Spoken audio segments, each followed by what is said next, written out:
Čo teda často nemávame na našich konferenciách, ako teda viete, ktorí ste stálými účastníkmi, máme väčšinou panelové diskusie. Tentokrát na našej tejto investičnej konferencii sme sa rozhodli, že budeme mať také krátke rozhovory s naozaj veľmi inšpiratívnymi ľuďmi.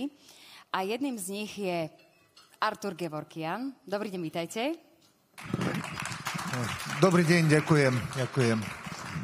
Pán Gevorkian bol aj účastníkom alebo jeden zo speakerov našich Titanov biznisu, ktorú sme robili pred pár mesiacmi v rámci nášho teatri VIP klubu. Keďže ste boli veľmi úspešní v rámci toho, čo ste hovorili, ako ste hovorili v rámci nášho živého vysielania, tak sme sa rozhodli, že tie vaše myšlienky by bolo fajn nejako sprostredkovať aj širšiemu publiku. Tak sme...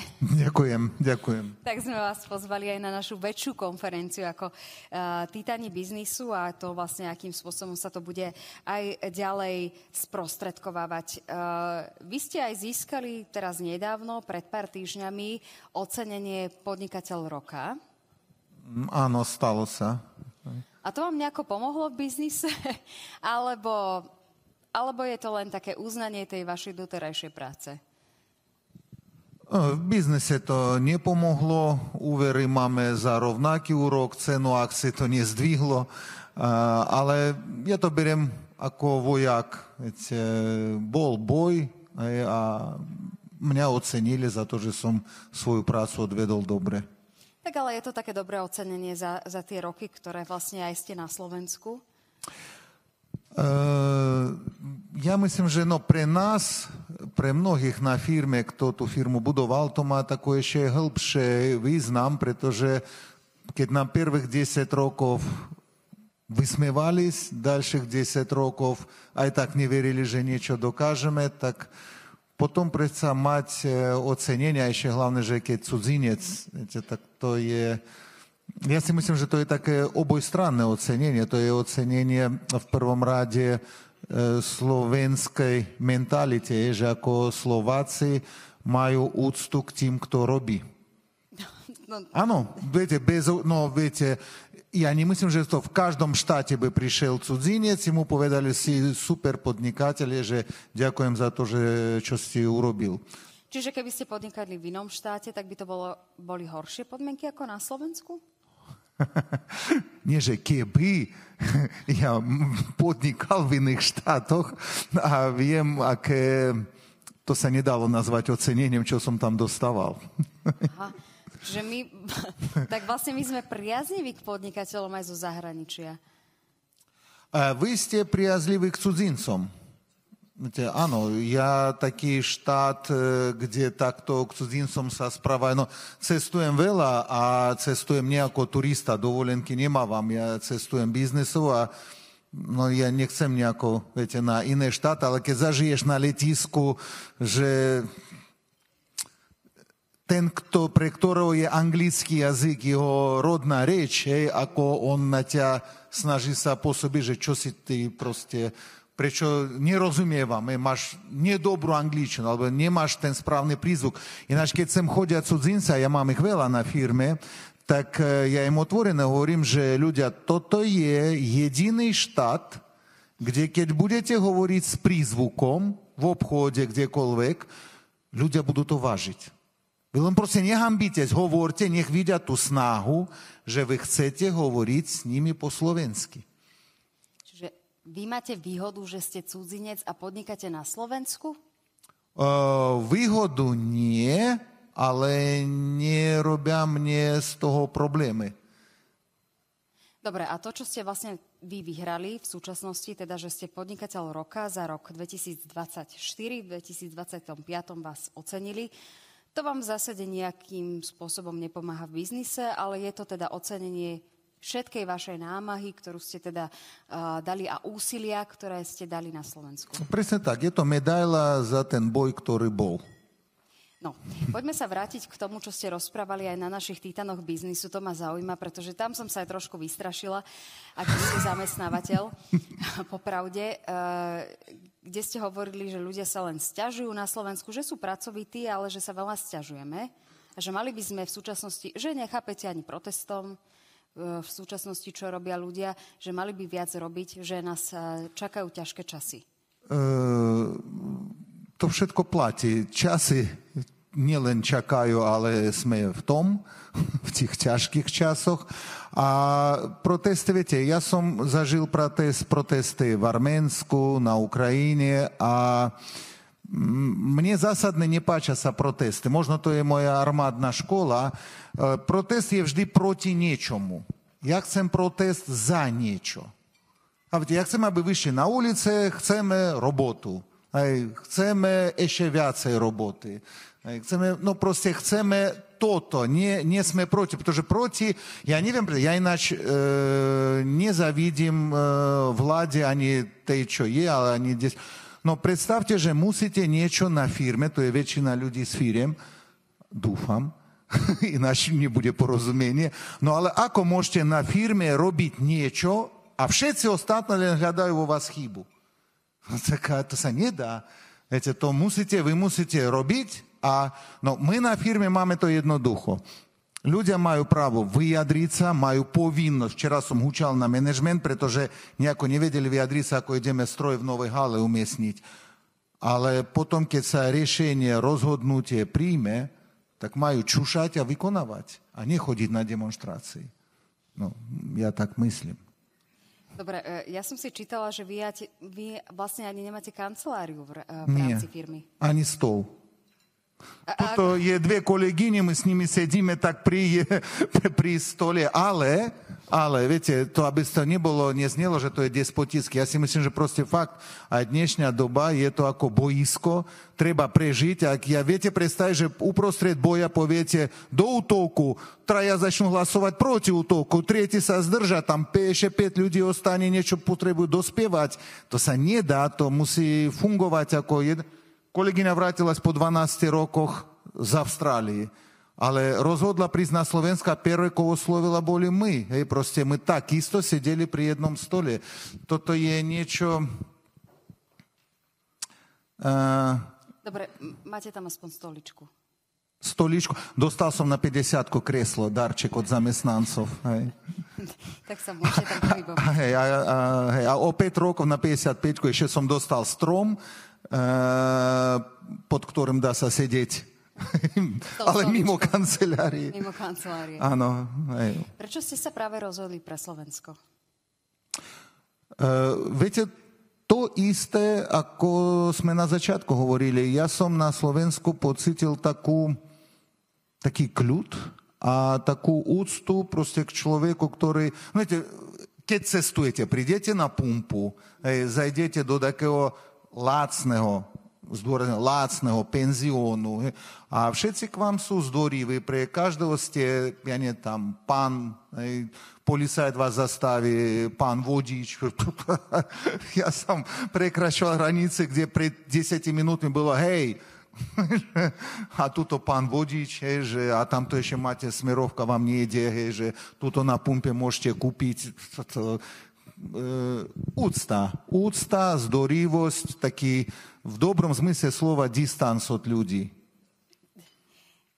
A rozprávame sa o Slovensku? Určite áno. Keď sa pozrieme na vaše začiatky, alebo to, čím ste museli vlastne prejsť na Slovensku, vy máte občianstvo slovenské? Nie, ja som Armén, mám ukrajinský pás a trvalý pobyt na Slovensku. Tak sa stalo. Nebol čas. Ale teraz, keď ste podnikateľom roka na Slovensku, tak by ste si to mohli zabezpečiť, že? Asi, neviem. Treba zase čas. Keď sa pozrieme na to, akým spôsobom vaša firma funguje a to, čo som spomínala hneď v úvode, že ste sa stali priekopníkom získavaní investorského kapitálu na pražskej, nie bratislavskej, ale pražskej burze. Ako sa vám to podarilo, respektíve ako ste sa dostali na pražskú burzu? Viete, nejako problémy.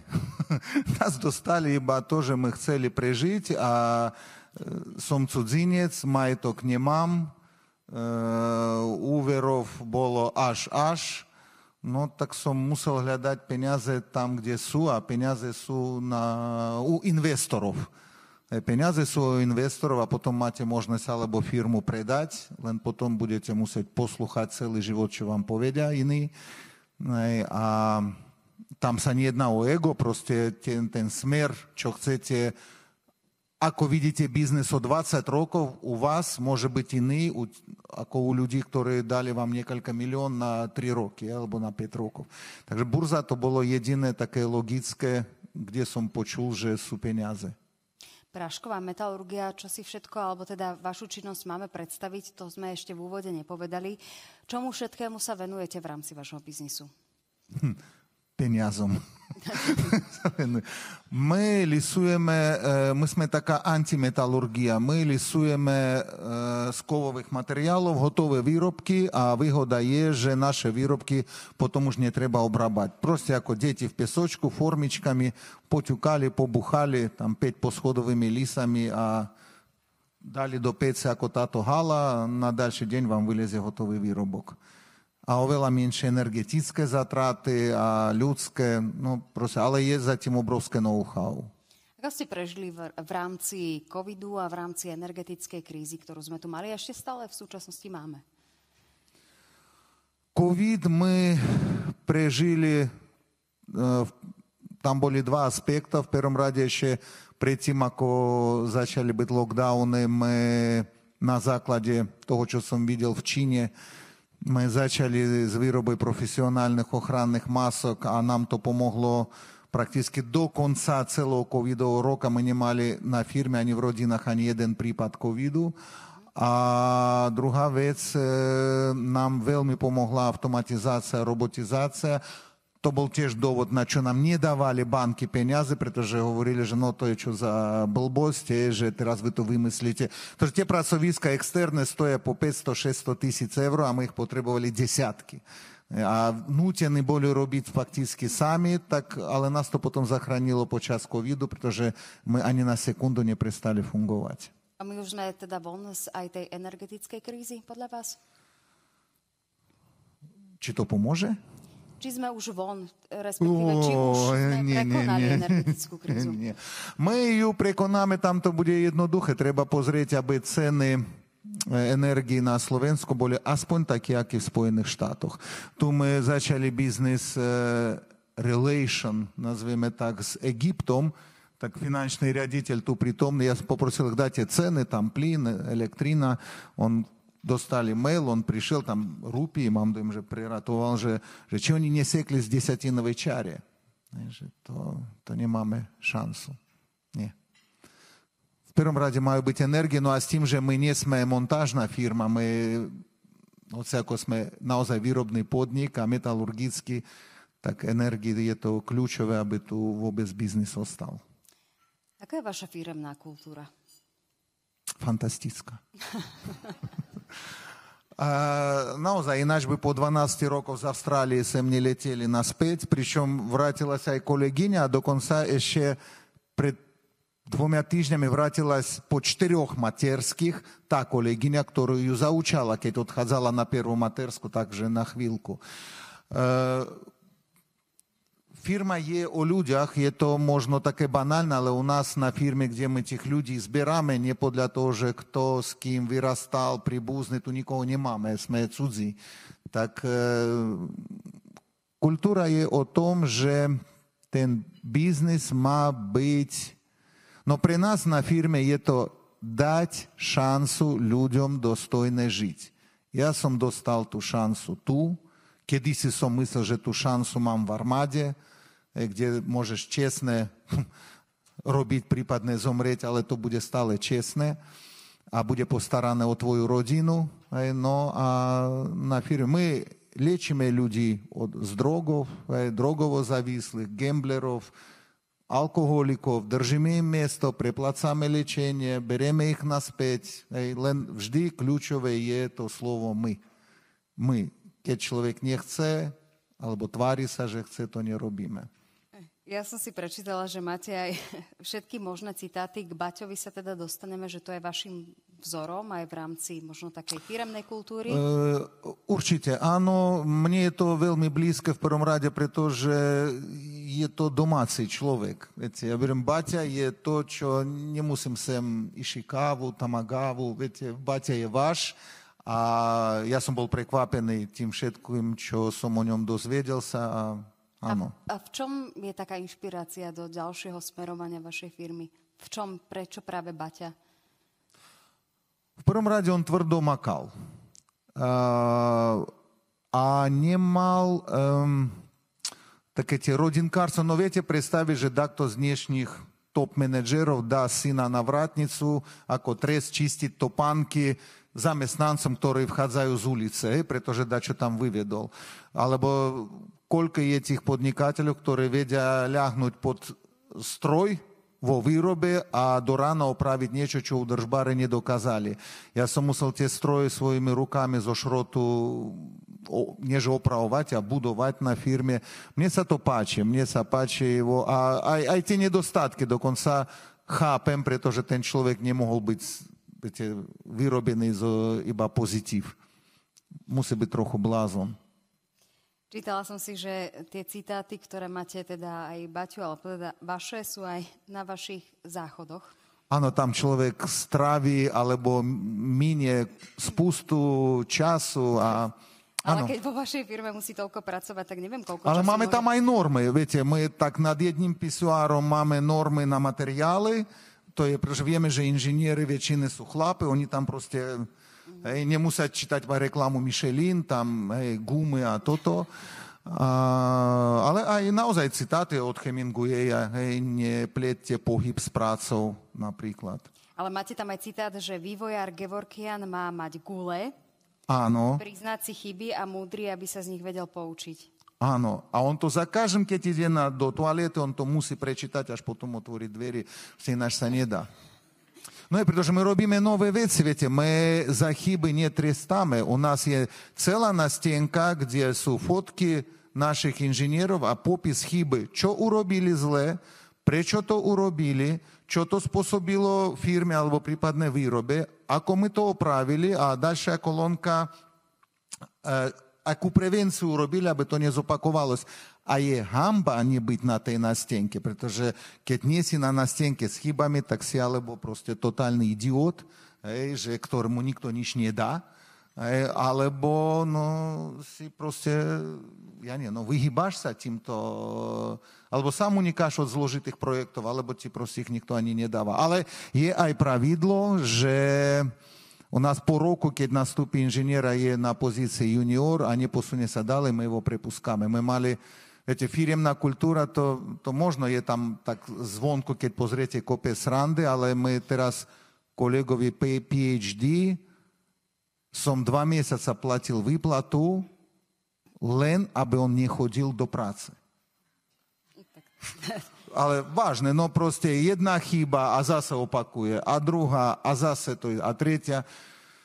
Dobre, ale vidíme, že dali, ako máme ešte vysvetliť? Dali z pozícii senior na samostatno pracujúci, zo samostatno pracujúceho na juniora po x rokoch.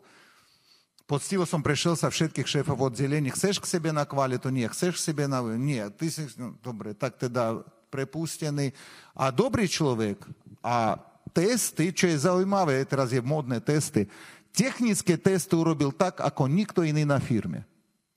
Ale tie komunikačné, tie schopnosti, že podáme ruky, povieme, kto čo má robiť, ten človek aj tak pôjde a urobí po svojom. Tak radšej nech sedí doma. Poďme sa pozrieť na tie pohovory, pretože pozerala som si, že na pohovore dávate ľuďom prečítať slogán Ak si s nami nebol, možno máš šťastie. Áno, a to je pravda. Ak si s nami bol, máš na čo spomínať. Aj to bude pravda. Ako si vyberáte ľudí do firmy? Je to zložité. Keď je žena, napriek dnešným trendom, pýtame sa, koľkokrát plakala v predchádzajúcom zamestnaní. Plakala? Plakala. Hej. A s tým, že pohovory sú na personálnom oddelení, tak šéfka personálneho povie, koľkokrát ona u nás plakala, keď nastúpila, a aj mzdová účtovníčka tiež. No proste, viete, my máme zložitú robotu, zložitú firmu, ľudia makajú. A teraz zoberieme človeka a po 3-4 mesiacoch, po pol roku on príde, to nie je moje. Hej, že, no ale takže my odhovárame, aby človek k nám nastúpil. My hovoríme, čo ti málo je stresu v živote, prečo k nám ideš? Na čo to chceš? Veď prečítajte články, tam je pravda. Čiže vy nenalákate ľudí na benefity, nechoďte preč, nepracujte u nás? Hej, často príde, že ja proste prídem, sfúknem človeka, že čo to vymyslel k nám chodiť na firmu, nech ide preč. Nechceme ľudí. My nechceme ľudí, ktorí k nám nezapadnú. Proste oni, keď neudržia sa, radšej nie... Viete, to je kopa času. Každý človek u nás je na firme takto preťažený robotou. No, možno vyťažený. A teraz on má učiť niekoho iného. Čo to znamená v realite? On bude v pracovnej dobe učiť jeho a večer doma ešte bude robiť svoju robotu. Tak ja chcem tých ľudí ochrániť, pretože ja chcem pomôcť. Ja im nechcem dávať ľudí, na ktorých my budeme míňať čas. Toto je také, to je zásadné. Podľa mňa je to čestné. Je to čestné. My snažíme sa ľudí odhovoriť, nie choď k nám. Koľko máte zamestnancov? Viac ako by som chcel. Hej. No, určite 200. Vy ste napísali, že u nás sa nedá robiť za peniaze, ale začali ste s tými peniazmi. Dôležité sú peniaze. Aj to je pravda. Za peniaze sa nedá. Tam tá tretia veta je v tom nadpise na dveri, na vstupe na firmu, je, že ak si s nami, buď hrdý. Proste za peniaze u nás sa nedá robiť. Peniaze to má byť posledná vec, ktorá človeka k nám priláka. Ako to nazvať, personalistika a tá prostitúcia v personalistike, to proste nepatrí k biznesu. Keď človek prišiel ku mne, pretože ja mu zaplatím o 200 eur viacej, on takisto za 200 eur mňa aj predá. Pretože mu zaplatí niekto ďalší. Takýchto ľudí nechceme. Dobre, a čo je taký váš klasický zamestnanec, ako ste teda spomínali, že to sú ľudia, ktorí prídu radi cez víkend, žijú tou firemnou kultúrou, prečítajú si všetky vaše citáty na záchodoch a všade, kde ich máte, vaše? Doplnia svoje. Doplnia svoje. Dobre, čiže musia žiť firemnou kultúrou. Takýchto máte tam dlhé roky, ktorí robia pre vás? My máme dodnes aj našeho prvého zamestnanca, a ešte aj jeho deti stihli aj prísť, aj porobiť, aj otehotnieť, aj odísť. A akorát snažíme sa, je pravidlo, aby neboli na jednom oddelení, máme ešte nastrojáreň, tak oni robia v inej budove. Naši zamestnanci, a ja myslím, nie je iba naši, človek musí žiť tej roboty. Viete, mne otec hovoril, že ak potrebuješ dovolenku, tak znamená, že proste v živote nerobíš svoju robotu, zmeň zamestnanie, proste rob niečo iné. Človek nemôže chcieť oddychnúť od roboty.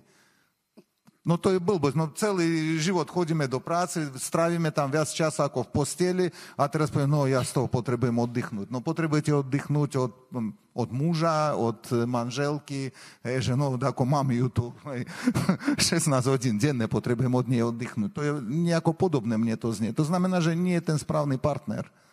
A vy neoddychujete? Toto nie je tá dobrá odpoveď, bohužiaľ nie, ale na druhej strane my s manželkou všade sme spolu a nás to baví, a nás baví, keď už, tak nám stačí tak v sobotu neskôr vstať, kde tam v Rakúsku, a možno ísť zaplávať a niečo také. Toto je pre nás ten dobrý pocit. Vráťme sa k tomu, čo sme sa rozprávali aj v tom prvom paneli. Aké sú podmienky vôbec na Slovensku? Vy ste spomínali aj na našej tej predošlej konferencii, že sme veľmi slušní a pracovití. Trošku sa sťažujeme, ale teda sme slušní a pracovití. A keď sa vlastne na to pozrieme, čo sa deje v súčasnosti, ako podnikateľské prostredie nie je úplne priaznivé na Slovensku. Ako sa vám v súčasnosti podnikajú v súvislosti to, čo sme tu rozprávali s pánom ministrom? Transakčná daň, všetky tie zvyšovania daní, všetky tie opatrenia, ktoré sa robia, ktoré idú vlastne proti podnikaniu na Slovensku. No, opatrenie proti podnikaniu ste nezažili. To je oveľa drsnejšie. Ale, no, viete, ja si myslím, že znova, ja to hovorím len ako cudzinec. Môj názor je, že ja neviem vyjadriť sa k transakčnej dane, nemám na to školy, ale napríklad tie diskusie, čo tak okrajovo zachytím, so Slovákmi treba komunikovať otvorenejšie a vysvetliť im, čo a prečo. Spomínali my COVID. Mne naši zahraniční zákazníci alebo aj dodávateľe nechceli veriť, že na ďalší deň, ako bola požiadavka od vlády, že nasadte rúška, že prakticky celé Slovensko bolo v rúškach, v respirátoroch, v čomkoľvek, šili doma, tam susedi, toto. Ono bolo len preto, že dnešný prezident, tedajší premiér, postavil sa v respirátore pred kamery, povedal, že nasadte rúška, to treba, a on tom aj urobil sám. Ja si myslím, že o dani, úplne laicky ako inžinier poviem, ja by ju nikdy nenazval transakčnú. Viete, máme problém. Ja chápem, prišla vláda, chýbajú peniaze. Treba doplniť. Asi to je daň.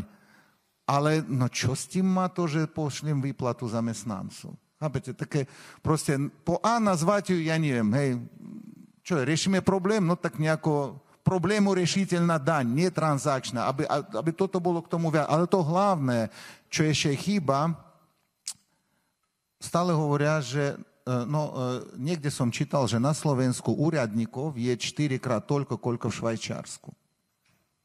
No to je tiež matematika, hej, 40 000 eur jeden...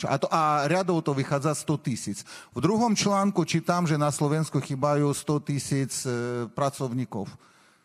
No, dám tieto dve veci dohromady, túto krmíme, túto nemá kto robiť, na úradoch berieme, že inteligentní ľudia, že rýchlo naučia sa, no tak, viete, tento mínus dáme sa, oni budú produkovať a nemíňať. No, tieto kroky chýbajú. Nie, že chýbajú, možno sa robia, a verím, že sa robia, len toto odkomunikovať Slovákom, že pozrite, túto šetríme a túto ešte berieme, ale zoberieme stolko a na dobu takúto. Ja som zažil, keď DPH-čku zavadzali. Toto pre nás bolo, že všetko bude o 20% drahšie. Toto ako? Ale celko, že nikdy nebola DPH a teraz je DPH. Čo to je za DPH? Hej, a ešte všetci kričia, že v Amerike to nie je. Toto bol problém ľuďom vysvetliť. A pričom vtedy to naopak bylo po ľuďoch. Proste viacej vysvetliť a ten účel. Hej, názov má byť taký ako účel a má to byť časovo obmedzené. Poďme ešte teda na otázku, ktorú tu máme z publika. Čo je to, kvôli čomu sa k vám do firmy pripájajú ľudia a zotrvávajú? Ako by ste to definovali?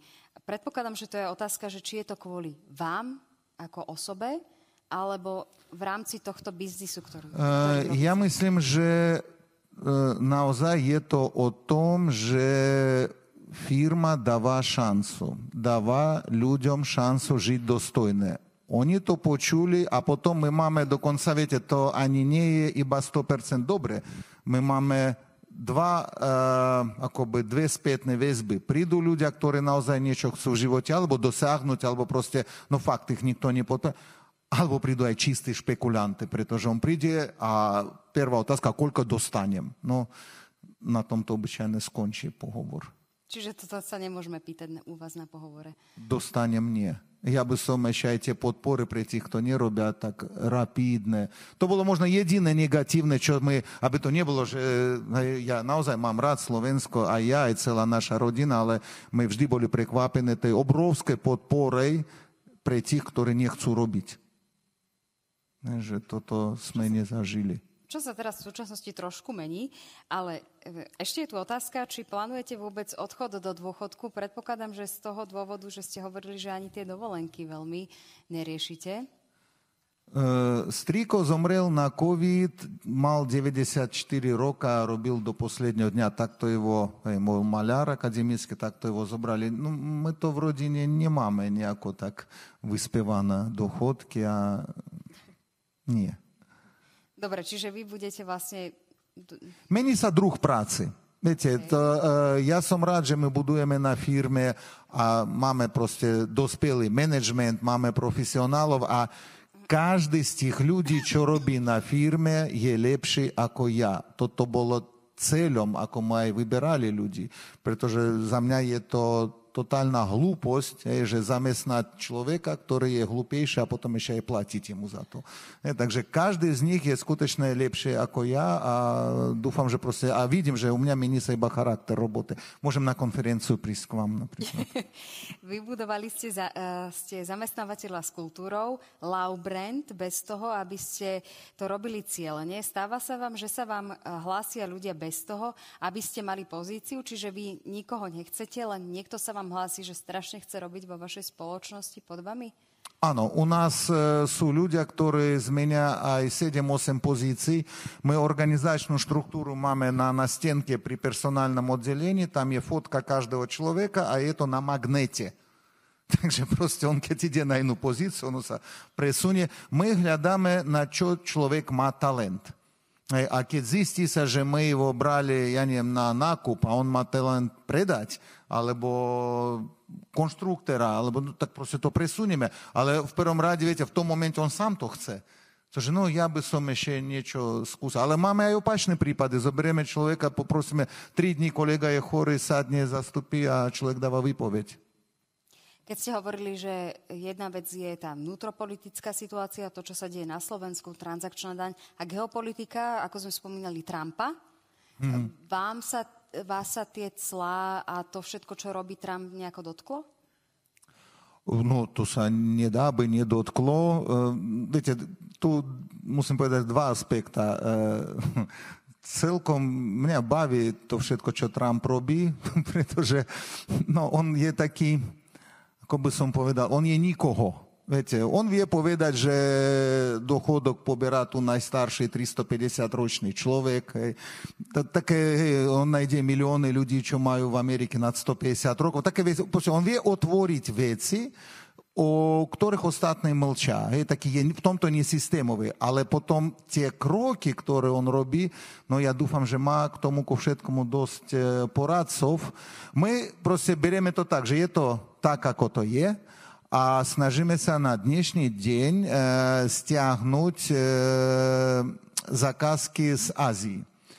Oni sú veľmi tomu naklonení. Kolegyne proste teraz...